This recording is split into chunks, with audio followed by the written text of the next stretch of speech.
Welcome to former National Security Advisor Robert C. O'Brien, the 21st Century Tech Race with China.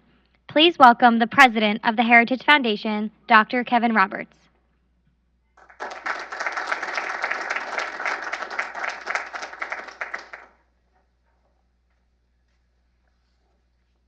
Thanks so much, those of you here in person, as well as the many of you who are online. Good morning and welcome. I wanted to start off with the obvious, which is to encourage everyone here in person, those of you joining online, and in the days ahead, to keep the brave Ukrainian people and their wonderful president in our prayers. It's important not just for them, not just for fighting the abject evil of Vladimir Putin, but also for the American people to support anyone interested in self-governance, which would be every human being on this planet. I hope to see the administration, Congress, and the international community place disproportionately crippling economic sanctions, or as I told the Wall Street Journal last week, in all of history, the gravest sanctions against Putin and Russia. What the United States does next is of critical importance because this conflict is about far more than Russia and Ukraine. It's about whether America's adversaries, especially the Chinese Communist Party, will look at the U.S. in the coming months and years as a formidable adversary or a weakening and irresolute superpower.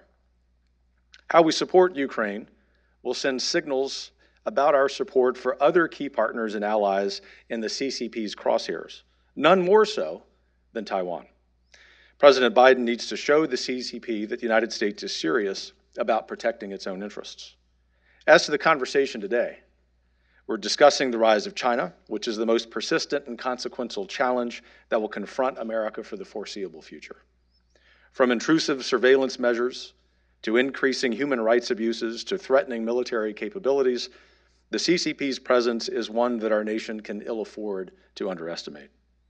The next several decades will be shaped by advancing technologies in areas like artificial intelligence, semiconductor design, and fabrication capability, as well as cybersecurity and privacy quandaries and quantum computing and encryption. In this tech race with China, what the U.S. does next with these advancing technologies is critical. America's adversaries, including the Chinese communists, will look at the United States and our allies in the coming months and years as either a formidable challenger or a weakening power. In a technology race that will determine the next global power, it's vital, obviously, that America prevails. The distinguished gentleman joining us today was with us 2 years ago for Heritage's annual McKinley Lecture while serving as the National Security Advisor to President Trump. In that capacity, among many other challenges, he dealt with the COVID challenges that emanated from China and which, of course, are still with us in part today. In a recent Wall Street Journal op-ed, Ambassador Robert O'Brien outlined a strategy to advance U.S. competitiveness and free expression while providing a word of warning not to empower China's technology goals. As the United States looks at various policies around technology from the national security sphere to free speech to foreign malign influence campaigns, his views are timely and always welcome here. Here at the Heritage Foundation, we work each day to advocate for policies that counter Chinese aggression and build a culture of free expression within our technological community. Mr. O'Brien served as the nation's 28th National Security Advisor under President Trump. While in that position, he refocused the national security apparatus on the challenges from China, creating policies to combat China's technological prowess, and building inroads with allies around the globe to work together against a common foe. After Ambassador O'Brien's remarks, Dustin Carmack, my friend and colleague from our Center for Technology Policy, will continue the conversation on how conservatives and America can win the technological race with China. Please join me in welcoming Ambassador Robert O'Brien.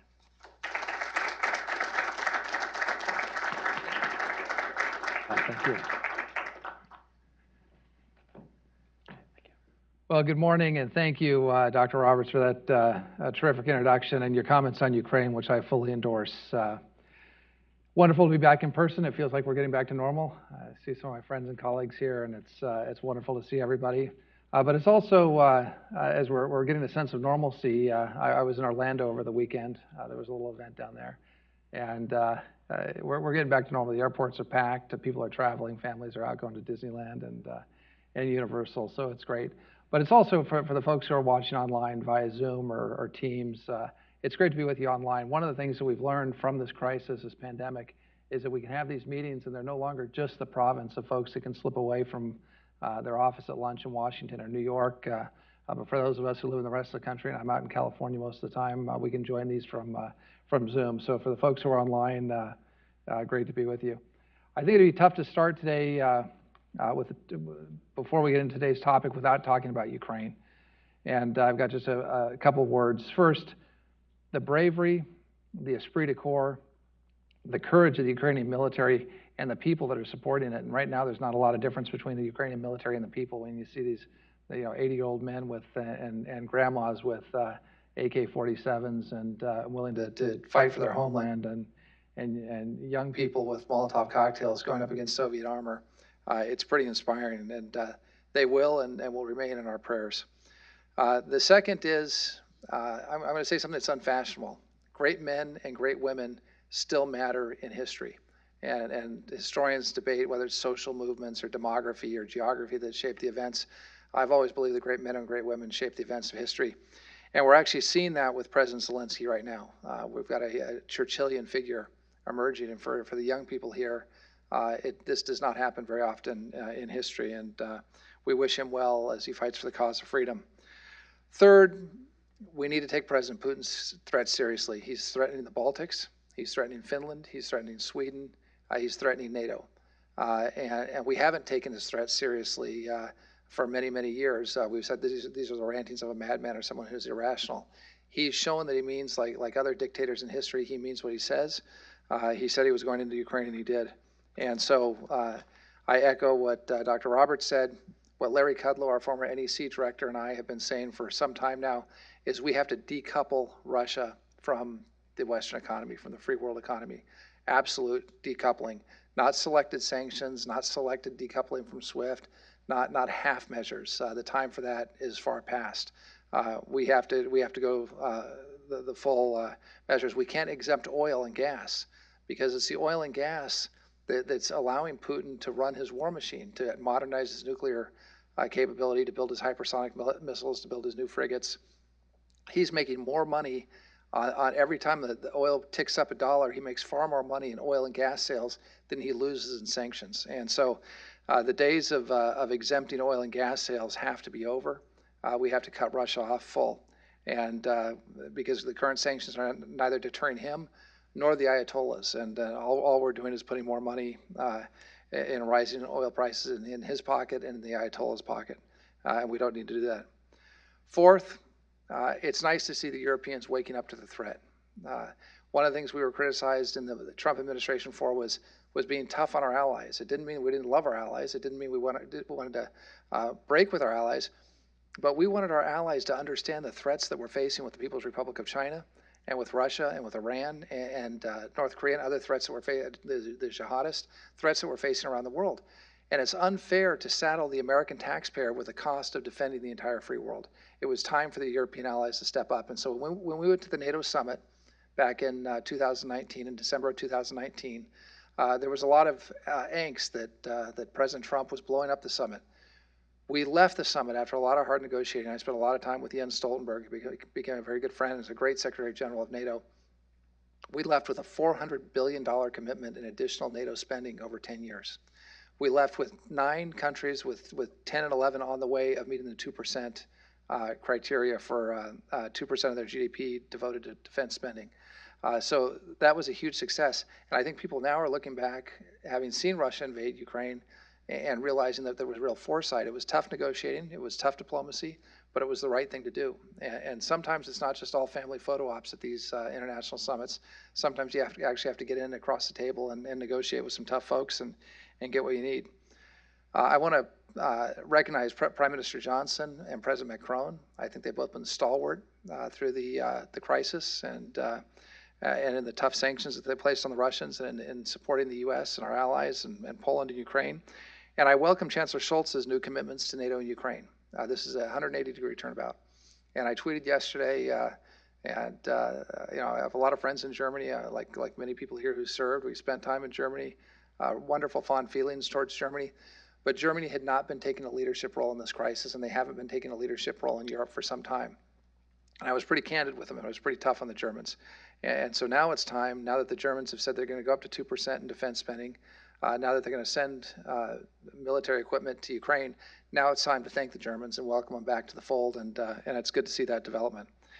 And then finally, there's much more to be said on Ukraine, but I want to point out one thing that the Heritage Foundation is doing. Jim Carafano has done just a terrific job keeping policymakers across the government and those of us who are former policymakers up to date on what's happening in Ukraine. The Heritage Foundation has become an information center where you can get quality, good information that's vetted before we go on TV, before we advise folks. And I appreciate Jim, you and your team are doing a terrific job here at Heritage. So let's now talk about the topic of technology, and specifically the U.S. tech industry and the importance of continued U.S. leadership in the field. And it's related to what's happening in Ukraine. As a threshold matter, let's get one elephant out of the room, and I've written about this extensively. The U.S. tech industry has some problems. The Heritage Foundation just published a great report a few weeks ago, Combating Big Tech's Totalitarianism, a roadmap. And Kara Frederick did a terrific job examining the problems of big tech, and I'm going to touch on some of those issues as we talk today. But if you haven't recently got the report, I'm sure it's available on the Heritage website. Get it, download it, and read it. It's really terrific. But there are people that are angry at tech, and one reason is big tech is censoring our citizens online and on social media platforms and elsewhere. I think there's a backlash against cancel culture. I think there's a backlash against the wokeness that was taking place in corporations, and I think people are fed up with it. But unfortunately, it's still somewhat rampant in tech. And fairly, on the other side of the aisle, there's concern about disinformation on tech, and the tech companies not getting a tighter grip on some of the nonsense that we see. And so what's happened is both sides have gotten to Congress, and they've expressed their frustration, and they've gotten the attention. And both the House and Senate have multiple bills pending to purportedly deal with these concerns.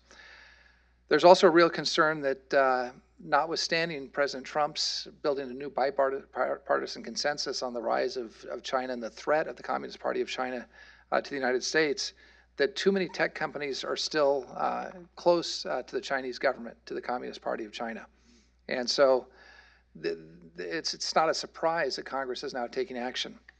But unfortunately, these bills, if they exacerbate, or if they're passed, will actually exacerbate those concerns by forcing greater integration of U.S. tech into the Chinese market. The proposed legislation will damage our core area of strength vis-a-vis China by placing companies at a structural disadvantage compared to their global competitors, and those competitors are almost all in Beijing. If the U.S. tech industry does not maintain its leading position, gain ground, and advance, China will quickly advance and displace us. We will have a very dangerous situation and consequences for the United States, our national security, and our economy, but it will also affect our allies and our partners around the world. So my message today, in this era of great power competition, is that a stronger, not a weaker U.S. tech industry is needed. At the same time, big tech, and this is for those of you who are listening out in Silicon Valley, and I've got friends there, big tech must correct its problems and reform, or that it'll have a very small constituency left supporting it, and it'll be irreparably damaged by the backlash and the legislation that results from such a backlash. So let me go through a couple of points that I think are critical to the debate before I sit down. I look forward to sitting down with Dustin and doing some Q&A.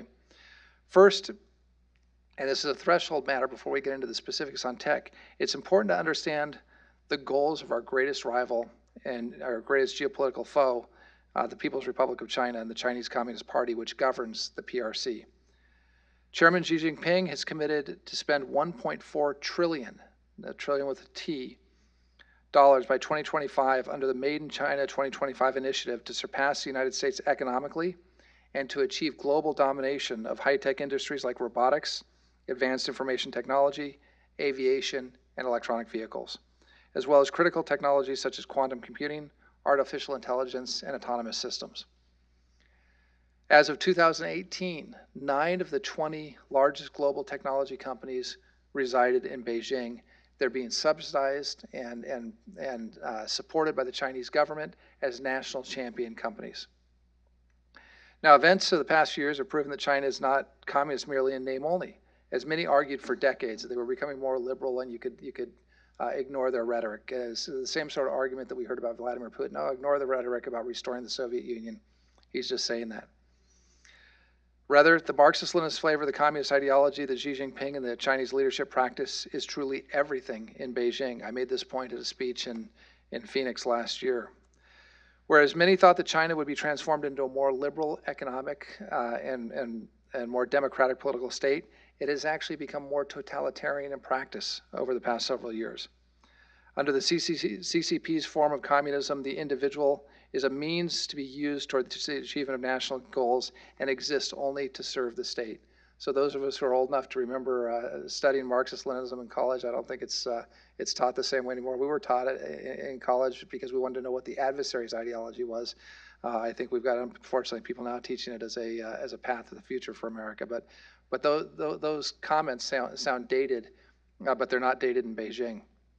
In fact, I'll just go off script for a moment and tell you something. When I gave my speech in Phoenix, it was a tough speech, and I said that Xi Jinping is the heir to Lenin and Stalin, and that the Communist Party of China is a Marxist-Leninist party. And there was a series of 4 speeches. Chris Wray, Bill Barr, myself, and Mike Pompeo each gave a speech that together we believe was kind of the equivalent of the long cable back in the Cold War days.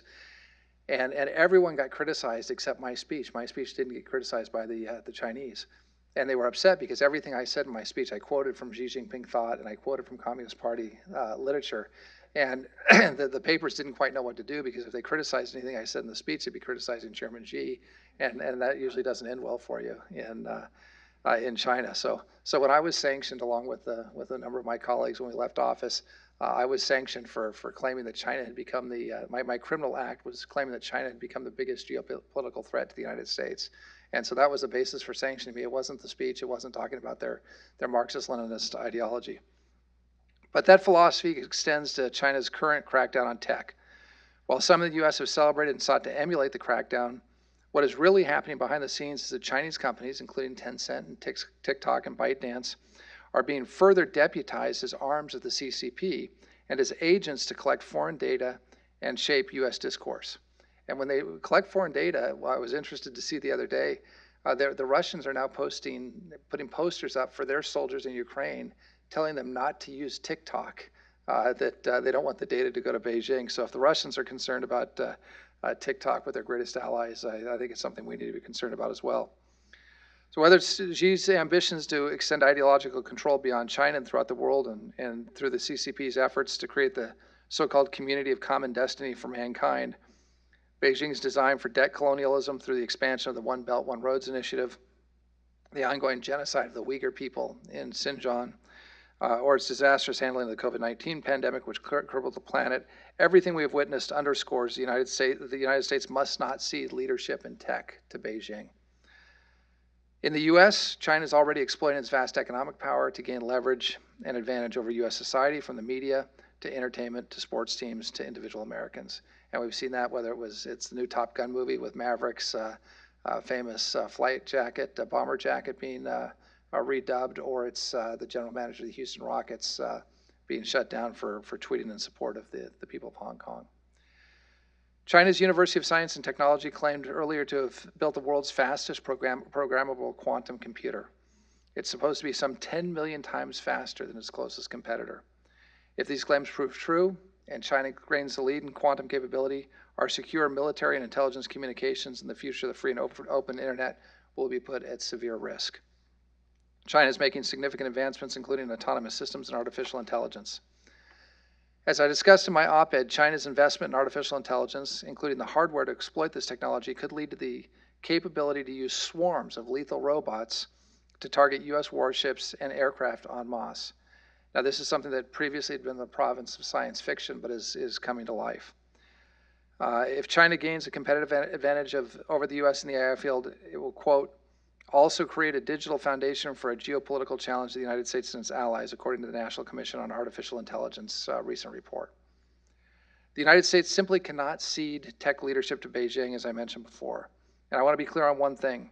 As I've said many times before, I have a deep respect and abiding respect and admiration for the Chinese people, and I know the American people do as well. They were one-time allies in a very tough fight in World War II, and we think the world of them. So when I say we cannot entrust the future of global technology to China, I'm not speaking to the Chinese people, and of course not speaking about valiant and patriotic Americans of Chinese descent, but I'm speaking about the Chinese Communist Party and its Marxist-Leninist leadership. America's economic greatness has been born out of research, innovation, and invention, primarily in the private sector over decades. It has been America's private companies that have led the way, and America needs these companies to continue to have the freedom to lead us and to innovate. That is why I've spoken out against the various bills introduced recently which would limit the U.S. tech industry's ability to engage in mergers and acquisitions, damage the capacity of DoD partners to secure and protect their platforms from foreign adversaries, and here's the amazing thing, require access to data and U.S. infrastructure for Chinese tech companies, among other international companies. All of these things would give Chinese and foreign tech firms an advantage over the United States and our firms. At the same time, these bills leave the Chinese tech rivals such as TikTok, Tencent, ByteDance, Alibaba, Huawei, and Baidu free rein to expand their capabilities and dominate the world tech sector. It would be a grave mistake to impose these limitations on the very U.S. tech companies that can compete with China's national champion companies in this sphere. Now, I understand these bills, while problematic, were written in response to legitimate concerns of the American people about the conduct of U.S. big tech, and the American people deserve solutions. There are a number of actions Congress could take instead of passing these bills that would address current concerns about the power of U.S. tech firms, while leaving our leading tech companies room to continue to make the kind of advancements in research and development necessary to outpace China in the global tech industry. First, as I wrote in the Wall Street Journal, Congress should undertake a serious, reasoned examination of the challenges facing American tech and design tailored legislation, not blunderbuss or sledgehammer legislation. Now, censorship, misuse of Americans' data, integration with Chinese interests, misinformation, each of these issues is a serious problem. On the censorship point, there's a huge diversity problem in big tech. There are few, if any, conservatives in big tech, and that leads to groupthink, and that's with the exception of maybe Elon Musk and Peter Thiel's companies. Accordingly, most big tech companies are driven by groupthink, deplatforming the former president of the United States and possibly the future president of the United States, while the Ayatollahs, Putin's trolls, North Koreans, Antifa, anti-Semites, and others are active on the platforms, enrages over half of this country. Censoring conservative voices will lead to exactly the type of legislation that will break up American tech companies, and Silicon Valley and their friends in Austin and Salt Lake and Boston and Seattle need to wake up to this fact. Now, Congress should also turn its scrutiny to the Chinese companies that compete with U.S. tech. TikTok, Alibaba, Baidu, Tencent, all of them, and take up legislation that would even ban these apps, most of which are used by Beijing to capture Americans' personal data.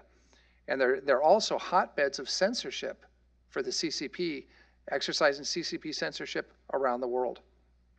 Now, India has provided us a great example, and this took place after the unfortunate and sad attack of China on the Indian patrol on the line of actual control about a year and a half ago.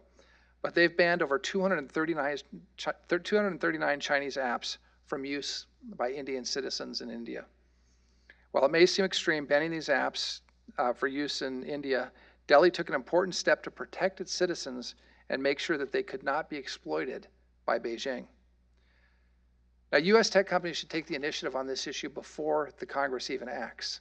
And U.S. tech companies need to get out of bed to the extent they are with their Chinese counterparts and the Chinese Communist Party. They can start doing that now and start protecting American consumers and American users of their platforms. Now, second, the U.S. must expand its focus on research and development, on cutting-edge technology, and secure the advances that we're making right now. Our universities and tech companies are the best in the world, and they have to have the freedom to lead the way in conducting groundbreaking research and development activities. The R&D focus must include quantum computing, AI, autonomous systems, virtual reality, as well as other such areas like 5G. Indeed, how the U.S. approaches the issue of spectrum required to operate 5G networks will do much to determine the outcome of technological competition with China. And the big issue there is if we don't have 5G here, it's going to be impossible to encourage U.S. manufacturers to build the phones and the systems that work off 5G in the U.S. They're going to build products overseas that comply with Chinese 5Tech regulations and rules and platform norms instead of the U.S. And so we need to open up spectrum in the U.S. Immediately. I'm going to talk about that, I think, tomorrow at Hudson. The technological competition, which will drive decades of innovation in fields as diverse as medical and public health to supply chain management and the Internet of Things, are all dependent on how we respond to this crisis or this challenge. A free market will drive the greatest and most enduring innovations, and the United States should thus prevail. And I'm confident that we will prevail, and I'm confident the free market will allow us to prevail, but we've got to be respectful of it. Third, we must invest in the next generation of tech engineers, innovators, and inventors. This is an education issue. We need to get back to teaching STEM in our high school. There's too much nonsense being taught in high school and college now. I just saw a professor at LSU sent out an email saying we need an expert on Ukraine, and they found out they had no experts on European history in their department. And I'm not even going to mention, I don't want to get into a culture war here, I'm not going to mention the professors that they do have, but there was no one who could talk about Ukraine or European history. So we've got to get back to investing in our schools, and that's something on the STEM front. Let's teach our kids how to read, to write, to do arithmetic, and then how to do science. And I say that having the only science I've got is political science. I think my last science class was chemistry at Cardinal Newman High School my junior year. But we need people who do understand science, and we've got to invest in it. Fourth, we need to shore up the protection of U.S. tech information, including the next generation of research being done at our universities and big tech firms. Every year, over 100,000 Chinese students and researchers arrive in the U.S. to do research and development work. Think about that. We allow 100,000 Chinese in every year. And whether it's the 1,000 Talents program in which Beijing uses to entice or coerce Chinese students and researchers to secretly bring back the knowledge and the technology they obtained here in the U.S., or it's hacking our universities or companies, or sending Chinese students or researchers with ties to the military. I mean, there was one time we learned we had more Chinese military officers studying advanced STEM degrees here in America than we had U.S. military officers studying for those programs here in America. I mean, that can't happen. And they're all tasked with bringing those secrets back to China for military and for civilian purposes, so they can defeat our military, but also defeat our corporations and our companies. The DOJ, FBI, and Department of Homeland Security must work to secure the hard-won advances that we're making to prevent intellectual property theft. Unfortunately, the DOJ's recent termination of its Special Task Force initiative on Chinese espionage was a step in the wrong direction on this front. Again, the worst thing we can do in this regard is to pass antitrust legislation that would actively require U.S. companies to open up their hardware, their software, and their operating systems to access by their Chinese rivals. Fifth, the U.S. must continue to reshore and nearshore manufacturing capability to ensure the supply chain continuity and integrity of our tech industry. There has been some progress in recent years, in fact, on reshoring. In fact, the first wave in the semiconductor industry has involved foreign companies and not U.S. companies. You've got Taiwan's TSMC is building a $12 billion plant in Arizona, and Samsung just announced a $19 billion factory in Texas. And it's past time for companies, especially those with formerly Chinese ties, to bring production back stateside. Now, Intel's new CEO, Patrick Gelsinger, announced just a few weeks ago that the company is going to invest $100 billion over the next decade in a new semiconductor facility near Columbus, Ohio. And that's just terrific news. For starters, it will spend $20 billion to build 2 new factories, creating 3,000 permanent jobs and 7,000 construction jobs. And remember when we were told, especially by our friends on the left, those jobs aren't coming back. We can't have manufacturing jobs. We can only have fast food jobs and PR and financing here in America. Those jobs can come back, and they will come back. And it's a great start with Intel leading the second wave of semiconductor companies coming back to America and reshoring our manufacturing here. So continuing this trend is critical to U.S. national security. Other U.S. tech companies should take note, and other companies outside the tech industry should also take note and bring their manufacturing and their supply chains, especially in pharma and other critical industries, back to the United States of America. 6, Congress should intensify its work to ensure that Wall Street is not investing in Chinese funds that support the growth of the Chinese tech industry, including funds and companies that are building up the People's Liberation Army, the People's Liberation Navy, and the security services. Now that we've been awakened to an understanding of Beijing's intentions and goals, we cannot fund their efforts to overtake the United States in these areas. One of the things that Larry Kudlow and I had a lot of success with towards the end of the Trump administration, we found out that the Thrift Savings Board, which contains the retirement savings of our military and many of our federal government workers, was planning to invest in a fund that was going to put a big portion of it into China and invest in companies that were actually building warships and submarines that were going to be our adversaries in the Pacific. So they were going to take the money of our soldiers, sailors, airmen, Marines, and put it into building platforms for the Chinese that were going to defeat us. And we stopped that.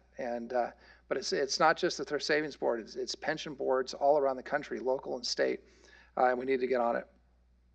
The Heritage Foundation's recent report makes a number of strong recommendations that would seek to prevent U.S. tech companies from helping China achieve its goal of overtaking the U.S. Read the report. But they recommend prohibiting big tech companies from entering joint ventures with companies directly tied or beholden to the CCP, just to name a few. Now, fortunately, many American firms and allied firms are waking up to the need to disentangle themselves and decouple themselves from China. When taking measures to address the problem, big tech, we should distinguish between those companies that have largely abandoned their prior work with China and those that are still working with the Chinese and the Chinese Communist Party. As the Victims of Communism's Corporate Complicity Scorecard recently demonstrated, while every company reviewed in the initial set has some degree of exposure and risk of supporting Beijing's problematic activities, 2 stand out as relatively less dependent and exposed: Facebook and Google. So that's good news. But we need more companies than Facebook and Google to be on that list. In this area of great power competition, we must take steps to ensure that we do not injure U.S. national security and leadership through efforts to correct the legitimate problems and concerns with the U.S. tech industry. And I urge the House and Senate to do that. In my CPAC speech on Saturday, I sounded an optimistic note. And I raised this issue in maybe you would have appreciated this in a much briefer form for CPAC than I have today. I said, we must rebuild our industrial base so that we're never again dependent on China. That means staying ahead on technology, especially advanced semiconductor chips, space, cyber, artificial intelligence, and quantum computing. We have Silicon Valley, we have Elon down in Texas, and we have our allies in Tel Aviv, so we'll win. But the Chinese are pumping billions into these areas, so we can't be complacent. Now, moments later, Elon Musk made me look very prescient when he tweeted, Starlink service is now active in Ukraine, more terminals are en route. So we've got a modern day Iron Man basically looking at what was happening in Russia and the Russian invasion of Ukraine, and Russia attempting to shut down Ukraine's internet and saying it's not going to happen, I'm going to take care of it myself. And so congratulations, Elon, it was brilliant. So we face challenges today, but I'm confident America will rise to meet them, especially when it comes to winning the technology race. So may God bless you all, may God bless the United States of America, and thank you very much for having me here at Heritage today. Thank you.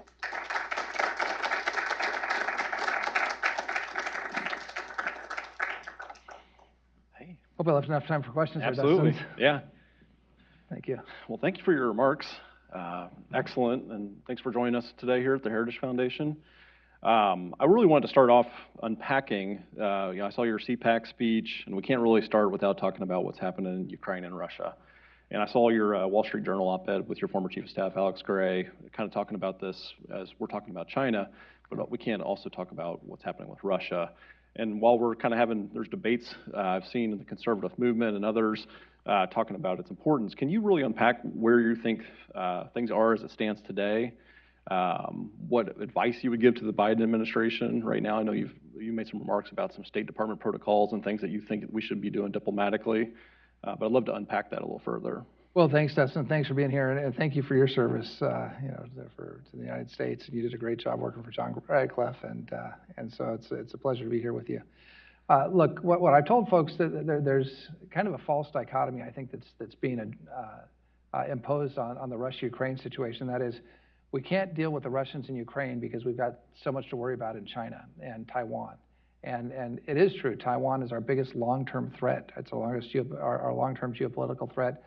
and Alex and I were on the groundwork. You were there, John was there, in building this new consensus that's now become a bipartisan consensus that the People's Republic of China and the Communist Party that leads them is a tremendous threat to our liberty and to our economic prosperity in the future.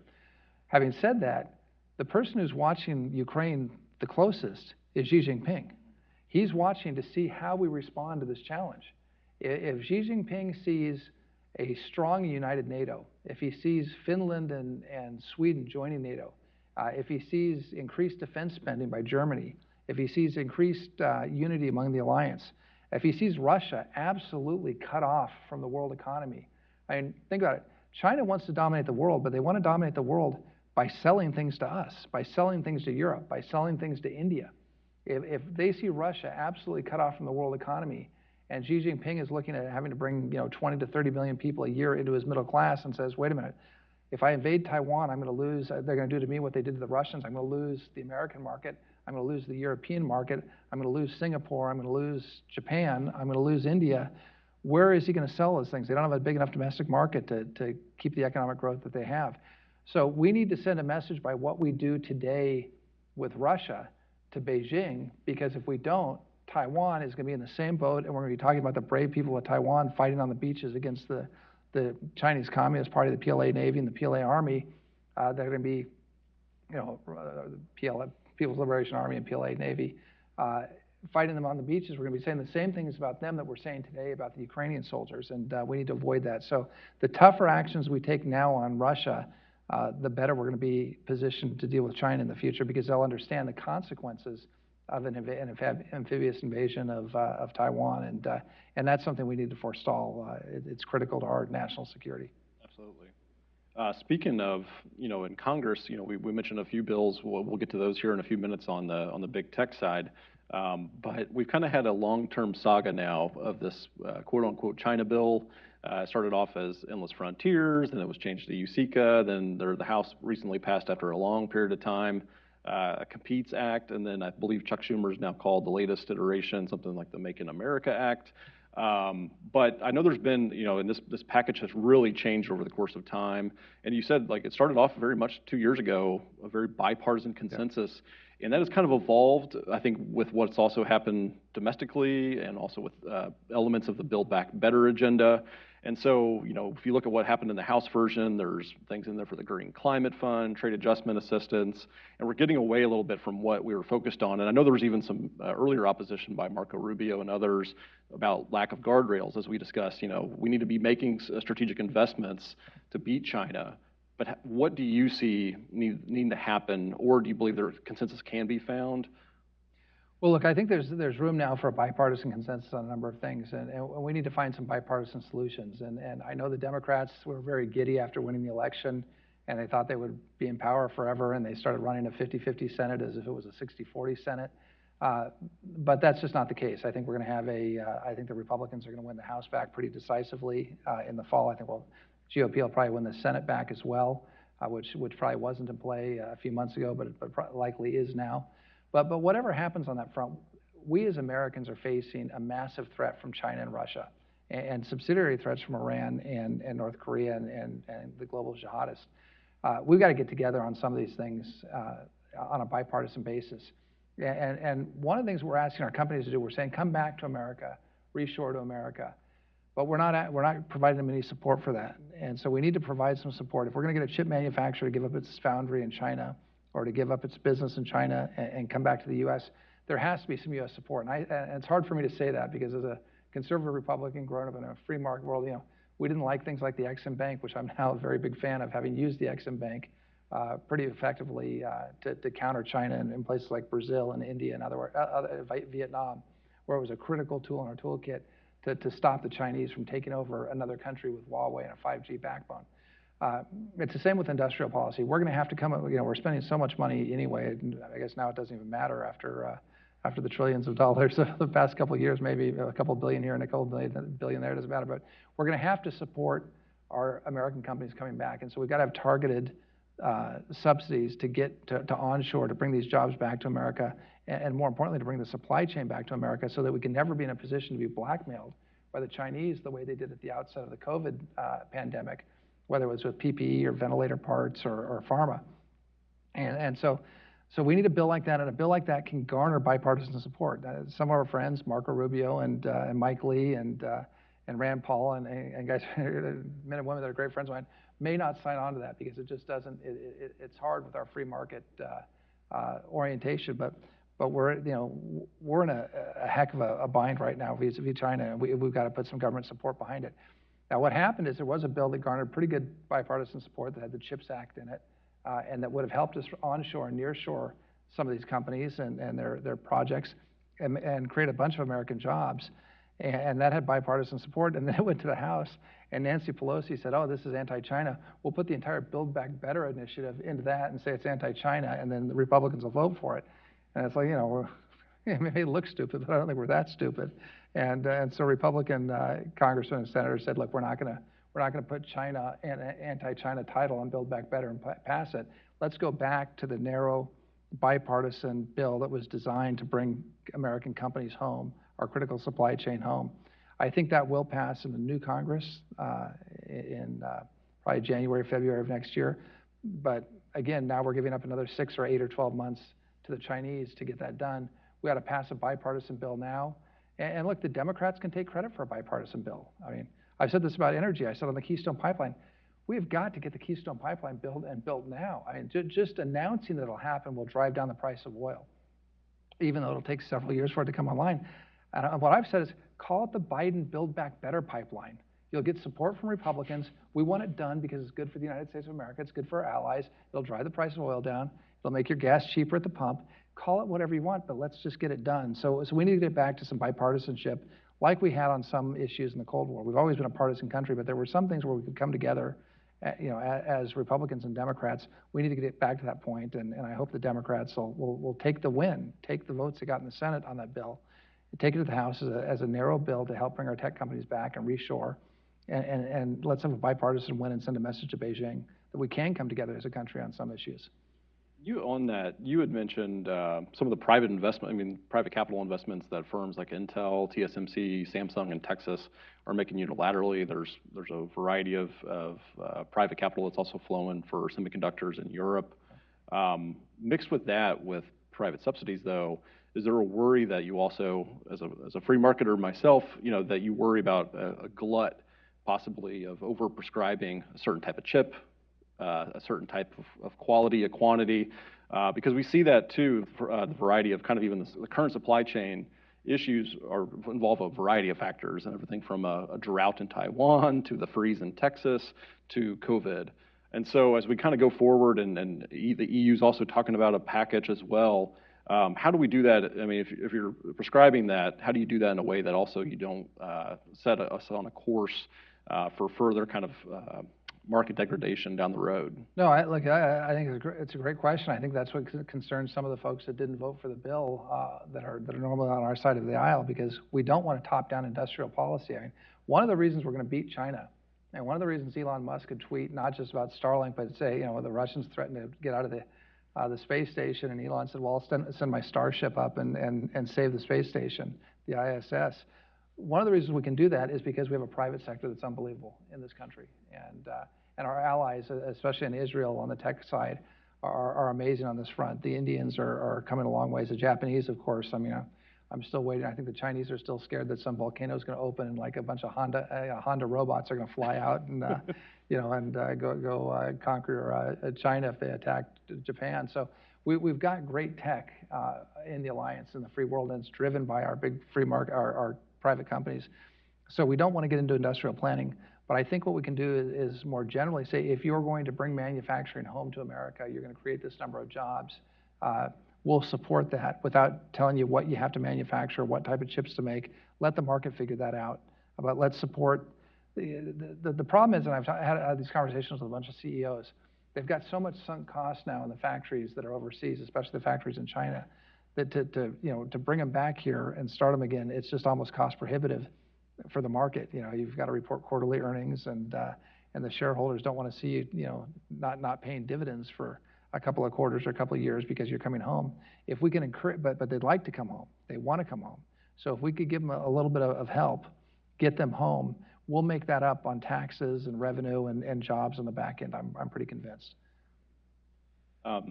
You touched on the outbound screening question. This is something that's I felt has really started to kind of take traction in DC. Maybe not so much in the current structure of what's being debated right now, possibly in the conference negotiations, if anything comes out of it.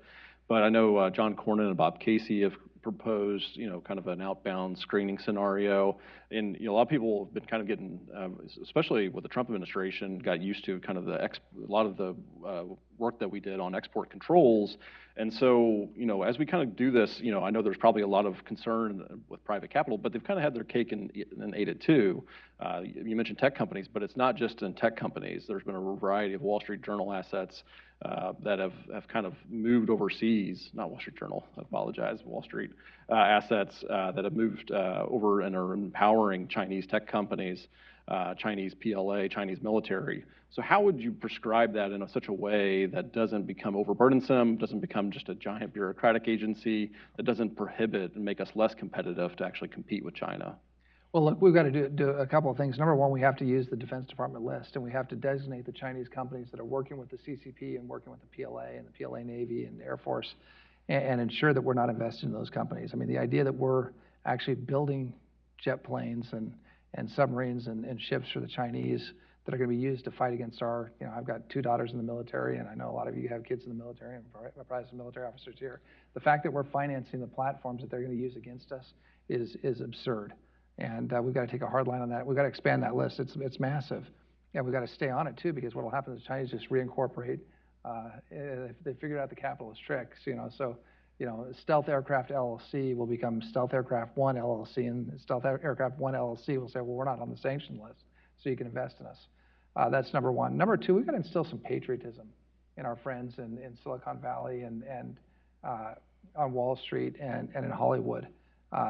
Too many houses in the Hamptons, I think, have been built using Chinese money and Chinese investment and selling out American workers and selling out the United States of America with our technology. And that's just got to be, there's got to be some sort of approbation that these folks feel. Maybe they don't care from across the country about that sort of investment.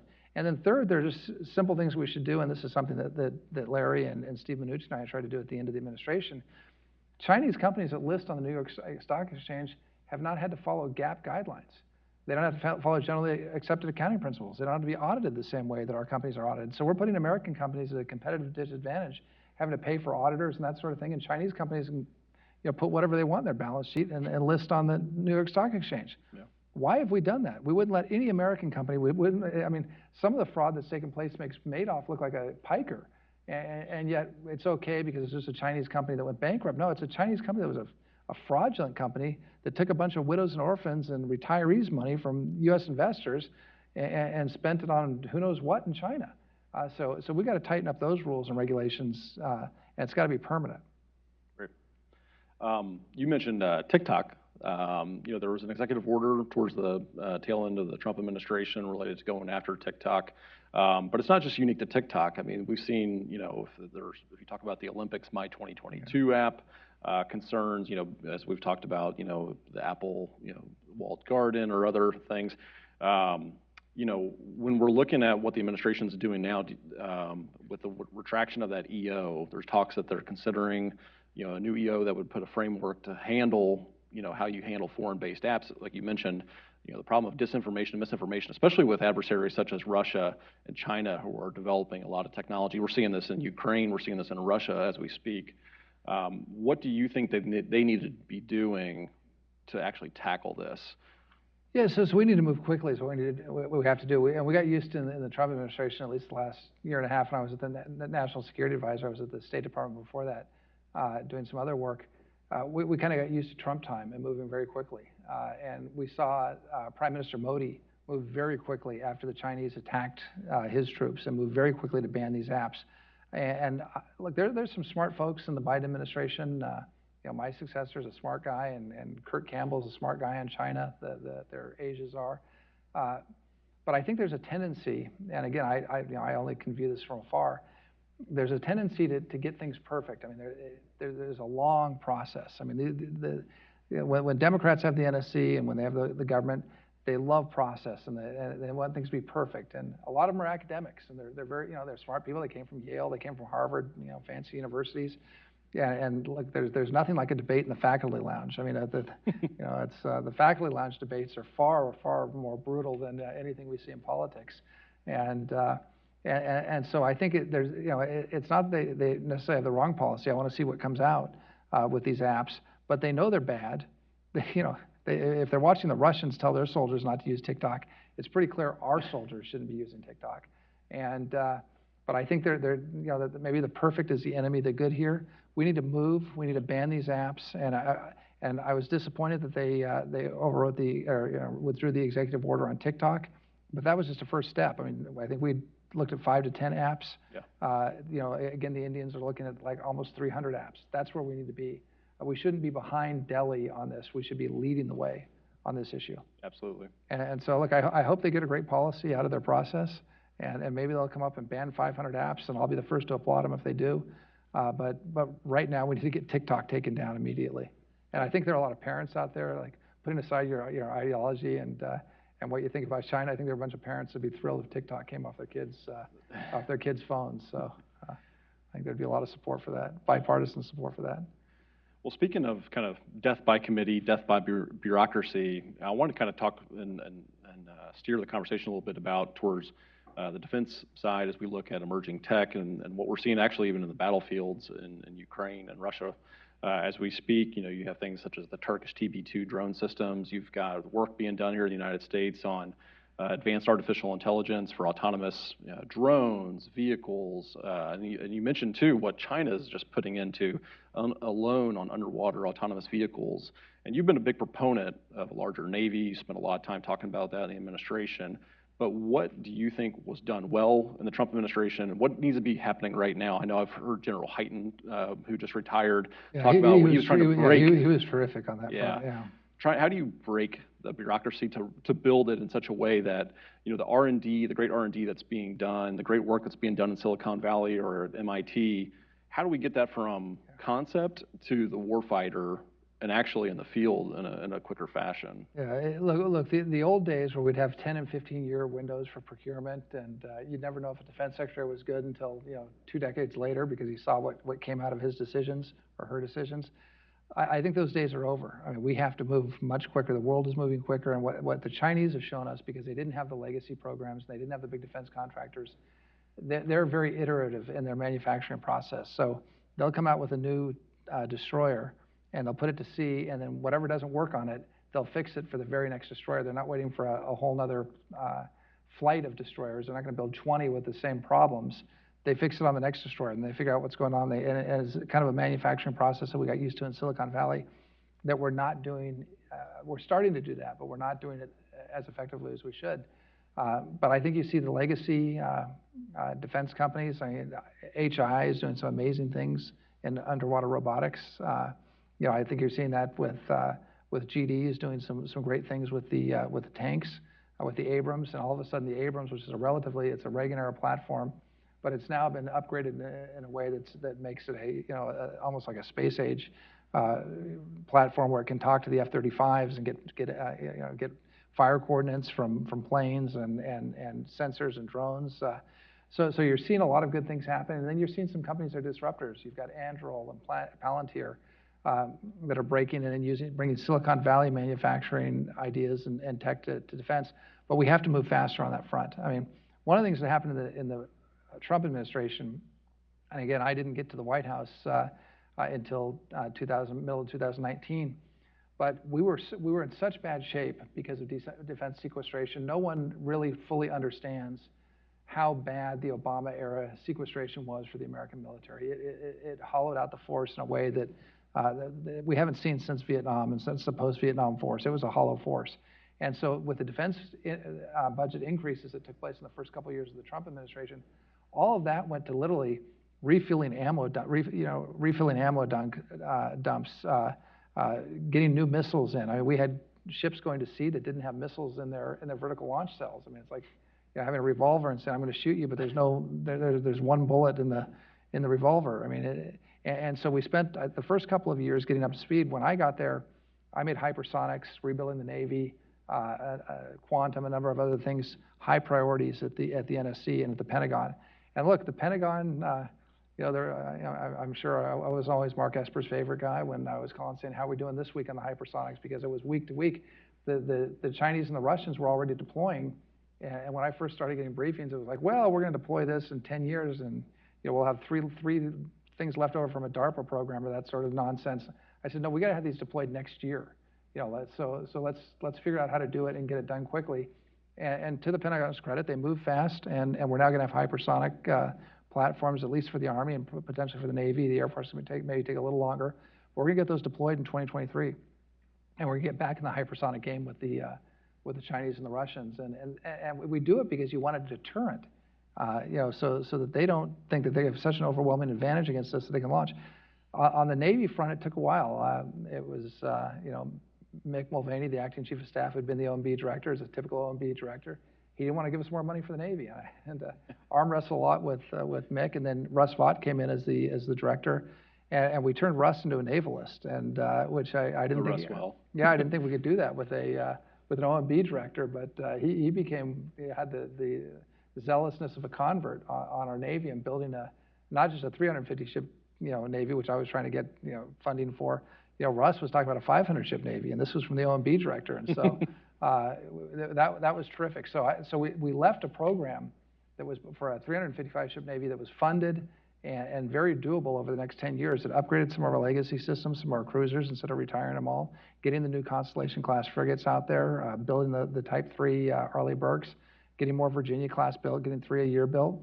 And unfortunately, that hasn't been adopted. And the first defense budget submitted by the Biden folks was not great. It was actually a cut if you factor in inflation.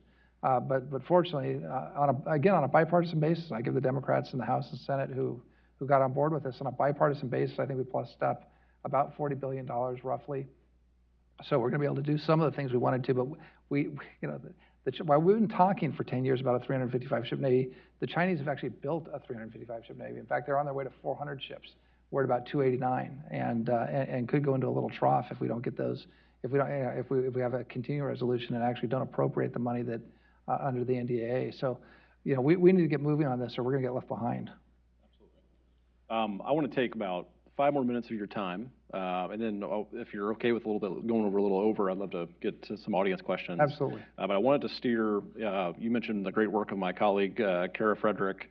And some of the solutions, and then trying to really kind of go through and put paper documentation to what you mentioned in a lot of your speech that we're seeing even, in Canada here recently with kind of the removal of bank accounts digitally, and kind of, so some of the censorship level that we're seeing, kind of brewing up. I wanted to kind of unpack a little bit further, your views on kind of, reform it, but don't break it. And so when it comes to antitrust enforcement, do you have any particular views, or do you believe that there should be updates in some levels of the law? I mean, I know you mentioned your opposition to some of the merger and acquisition legislation specifically, but you mentioned Mike Lee, a good friend and a very smart colleague on antitrust and all judiciary matters. He's proposed a whole variety of antitrust reforms and trying to kind of tackle this very methodically. Is there any kind of area where you see that there could be compromise amongst conservatives, or again, it's a tough debate because I think the parties are very far apart, but there are areas of interest. And so, do you think there's anything inside that space? No, I think there is. And look, traditionally, Republicans have not have wanted to allow the free market to work and allow new companies to come in and compete against legacy companies, and have been very reticent to use antitrust legislation or litigation to break up American companies. And Democrats have been more on the antitrust side. Now we've got Republicans who are for antitrust legislation as it targets tech, and so you've got some different political alliances. Look, I think we need to focus on, if we're going to look at the market of antitrust, and I used to be a lawyer. I guess I still am according to the bar, but I wasn't an antitrust specialist, but I did enough to be dangerous. And when you look at the marketplace, in tech we can't just look at the U.S. marketplace as being the market. The marketplace is now the world. So if you're a U.S. company, you're competing not just against other companies in Silicon Valley and startups in Silicon Valley. You're competing against, startups in Israel, which is like, every day there's some new unicorn company coming out of Tel Aviv. You're competing against, the Chinese Communist Party supported tech companies, which are like hybrid free enterprise, Communist Party state as SOEs, some kind of a weird hybrid where they get supported by the banks with low interest loans. So they're not technically state-owned enterprises, but they're like state-owned enterprises. So there's a lot of competition out there for our tech companies, and we just need to, if we're gonna use antitrust tools, they're pretty blunt instruments. We need to kind of take a look at the whole market and how, whatever tools we're trying to give the regulators, and I'm always concerned about giving regulators and lawyers more tools. We've got to make sure they're pretty narrow, and we need to make sure they reflect the context of the world we're living in today. This isn't 1970s AT&T, antitrust type litigation and regulation. Absolutely. Well, I want to open it up to some questions from the audience. We'll take, hopefully another 5-10 minutes of your time, if that's okay. Yeah, absolutely. Yeah, thank you. All right, who we got? Walter.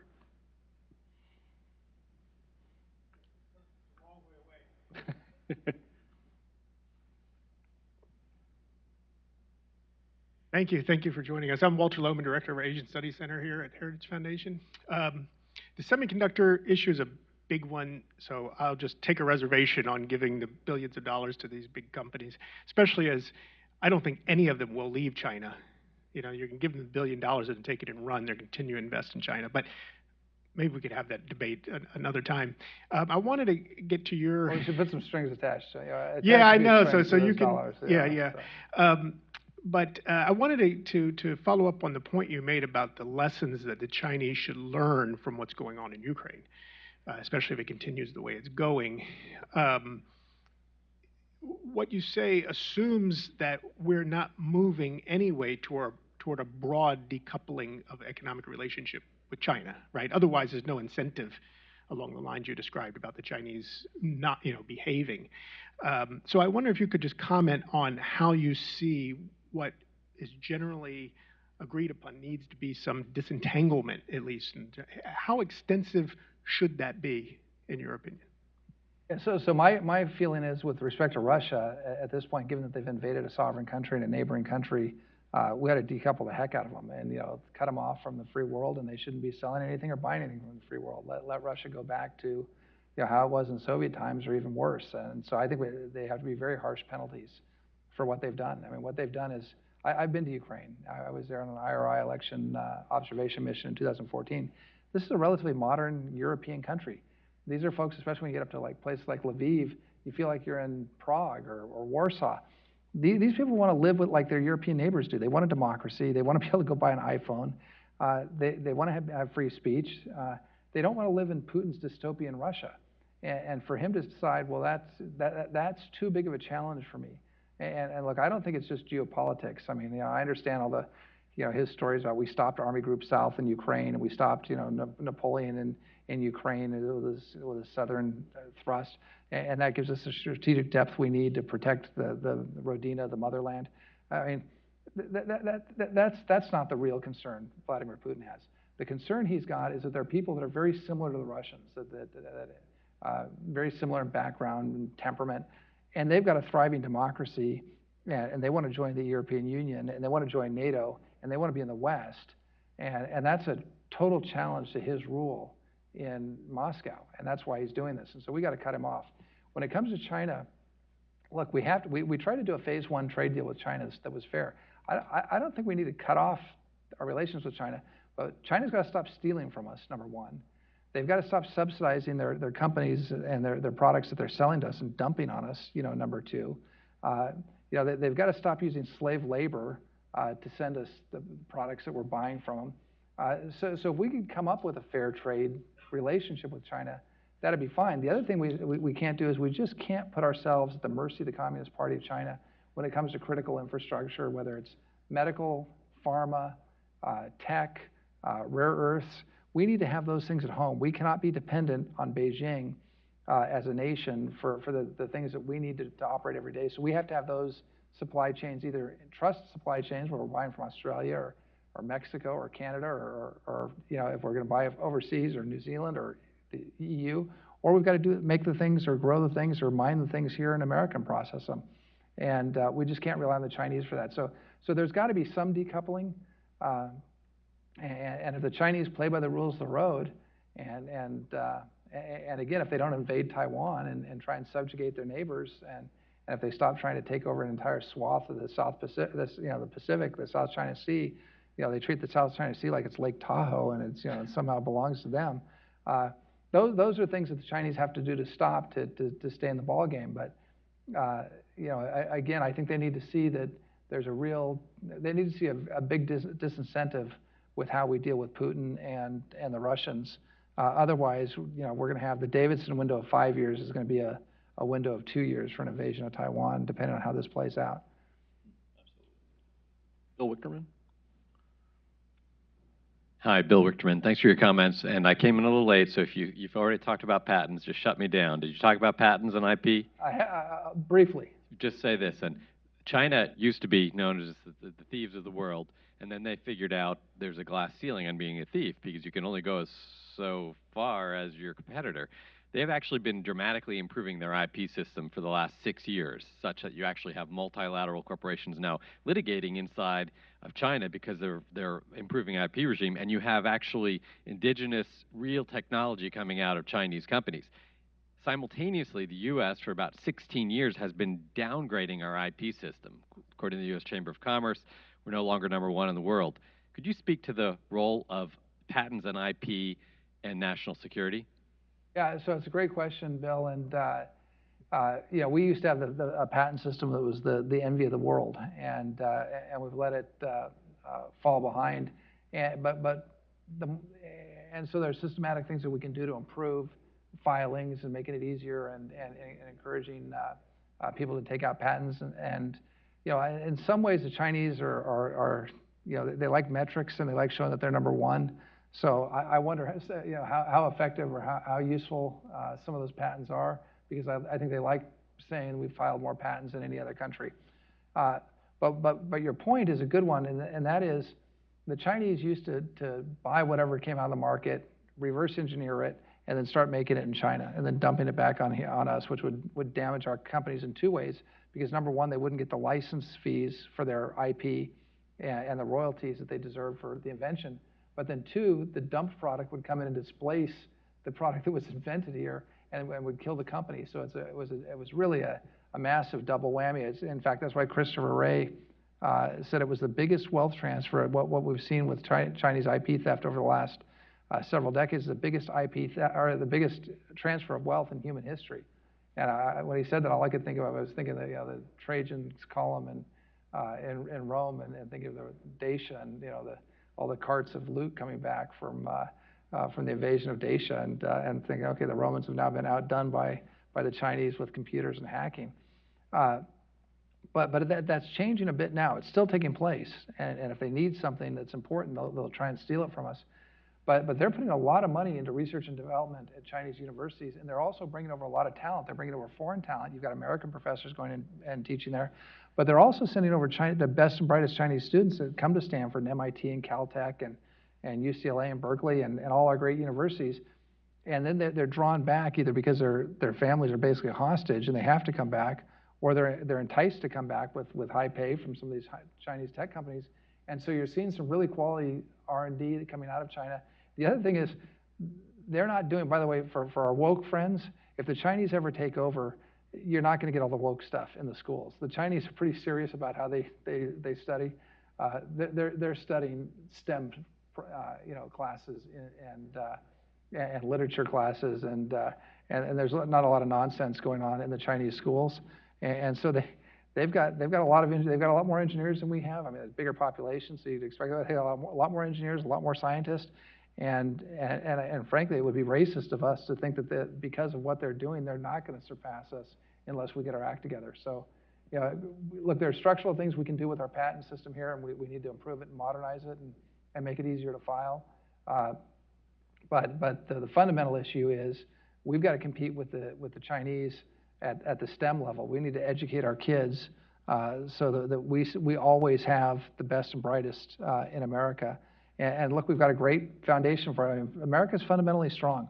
I mean, people, there's a whole cottage industry about America being in decline and America's best days are behind us. I'm like Ronald Reagan. I think our best days are in front of us. I think we've got a tremendous, this country's amazing. No one's getting in the wheel well of a jet at LAX and trying to get out of America. Okay, people are trying to come to America. That hasn't changed. I mean, this is an amazing country, but we got to fix a few things here so that we can stay ahead of our adversaries, whether it's Russia or China. Absolutely. Speaking, and I'll just take the quick opportunity, you mentioned briefly in your remarks the DOJ China initiative. I want to get your thoughts because, I watched, right, I think at the tail end of January, Director Wray gave a great speech out of the Reagan Library where he essentially did what you and John Ratcliffe and Bill Barr and others have been doing for years. We're unpacking all the challenges of China, why we need to do it, all the different, and why it's such a, painter's brush of the landscape of a challenge. And then less than 2-3 weeks later, we see this kind of rollback of this kind of multi-month evaluation by the Department of Justice. And so, what are you seeing from the Biden administration? Are they taking this challenge seriously? And a lot of this is like a smoke signal downstream to FBI field offices, U.S. attorney offices. Yeah. But what's your view of how this administration is tackling the problem? Well, look, first of all, with Christopher Wray, he's a serious guy, a serious lawyer, a serious director of the FBI, and he understands the challenge that China's posed to us. I mean, he gets it as well as anybody in the country. So I'm hoping that this is just a name change. We're going to change the name of the university and make it more woke, and now we're going to go after nation states and not just target China because we're not anti-China and we're not anti-Chinese. And I think that might be a symbol to the folks in their coalition. But the reality is, it is the Chinese that are stealing. It's the Chinese communists and their spy agencies and the PLA Army and Navy, which are sending their military officers here, and their programs. They're the ones who are spying on us. They're the ones that are stealing our technology. The Taliban does a lot of bad things, but the Taliban's not trying to steal, patents, and technology from us for the most part. It's the Chinese that are doing it, and we just need to call it out and call the Chinese out and be tough on it. I'm hoping again that this is a name change because look, Chris Wray is a serious guy. He's a smart guy, and he understands the Chinese challenge. He's seen it up front as director of the FBI. He knows what he's up against, and he's up against he's got a terrible challenge. I mean, there are places where we've got 2 or 3 FBI counterintelligence officers where there must be thousands of Chinese spies, and so he's got a lot on his plate. I'm hoping that we're going to again maybe we'll come up with a better policy. I hope they do as part of this deliberative process. And I don't really care what the name is as long as they're still catching spies and putting bad guys in jail. I don't care what they call it. They can call it the Biden Build Back Better, spy catcher, bill or whatever. I don't, take credit for it. Just get the job done for the American people. Yeah. We'll do one more. Sir?